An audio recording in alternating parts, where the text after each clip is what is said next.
I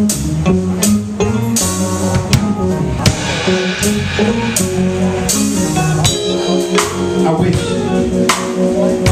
that I was a saxophone player. Why, you may ask? Simple. Because each time he reached for his instrument, she would say, "Bump it, play her." Asked her to use his hands and wrists to gently wrap them around her hips. So when he brought her mouthpiece to the tip of his lips, people would ask him what he did for a living, and he would say her. And as he played, she would stare, as if each single note would enter her earlobe and slowly pass down her throat. Continue south till it got to her toes, and she would ask him to play those like 8 notes until she say so. And you know, sax players like I do, you know, he ain't gonna say no. So there he was, playing notes that were written on bed sheet music. I don't know what they spoke, but I know what they're about to say, and that is that she is about to lose it. See, he's speaking to her song through his staccato. She's looking at him as if to ask if you got more. She's looking at him as staccato. She's asking him if you got more, and as he's standing there, she's sitting in the chair, and I'm in the back like, I swear, I wish I was a saxophone player. But that was only until I saw her. And see, she made me wish I knew how to play keys. I had a thing for piano players, so when she asked who knew how to play, I would lie and say me. Because she had already envisioned him as being a musician, using the small of her back as the board.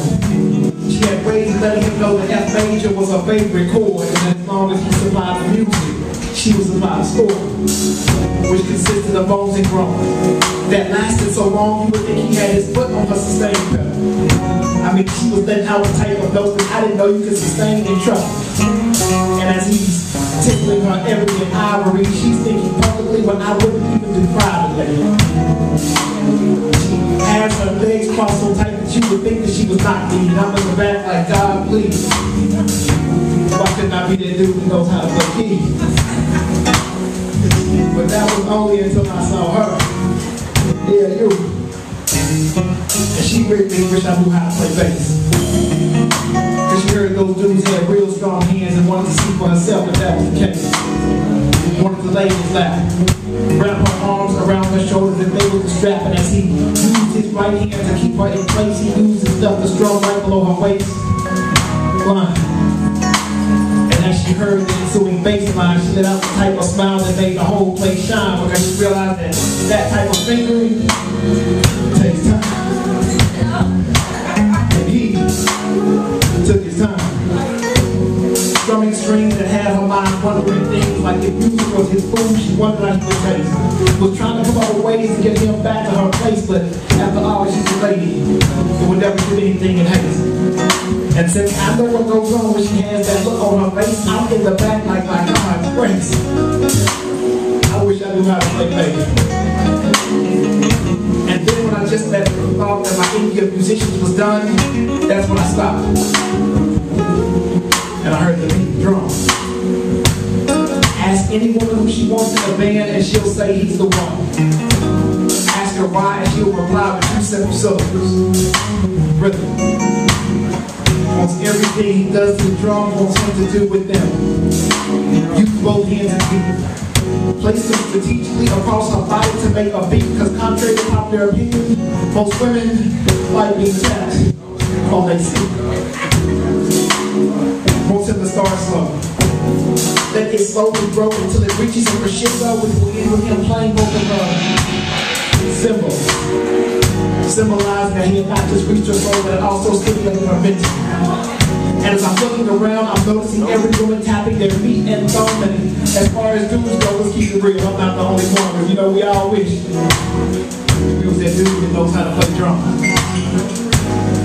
And then, just when I was about to leave the venue, that's when God decided to part the heavens and send you. And see, she made me glad that I was a poet. Because even though I'm here and she's there, her stare mixed with my words touched her in ways and she didn't even know it. It was as if each single down with dip at the nape of her neck and past participles, party nipples, and made them erect, and I hadn't even got to the best part yet. See, that's the part where I add words to adverbs to make sure that my adjectives are better than objection, but rather help me meet my objective is to have her. Have her to the point where she doesn't know what to do or say, and similarly, my similes have her going through more of my metaphor playing. Since I'm only doing this to write through a day, we don't call me back out in court. And I'm gonna play both judge and jury. I have no problem telling you what your sentence is. Now, subjects are subjecting you to realizing what your missing is, and predicates are predicated on you understanding what your will's intuition is, which is to ultimately let me accomplish what my mission is. And if we have any teachers in the room, I understand I just ended that sentence with preposition. I'm hoping that improper English doesn't make her say no to my proposition, which is to ultimately let me prop her in that position. Listen, I know that I started before off saying that I wish that I was a musician. But give me the chance to play any instrument and I will gladly forgo it. Because as far as the power of the spoken word, I can't help if you don't know it. But I also know that I just can't say it. I've also got to show it. So I want to thank her. I want to thank she. I want to thank you for making me glad.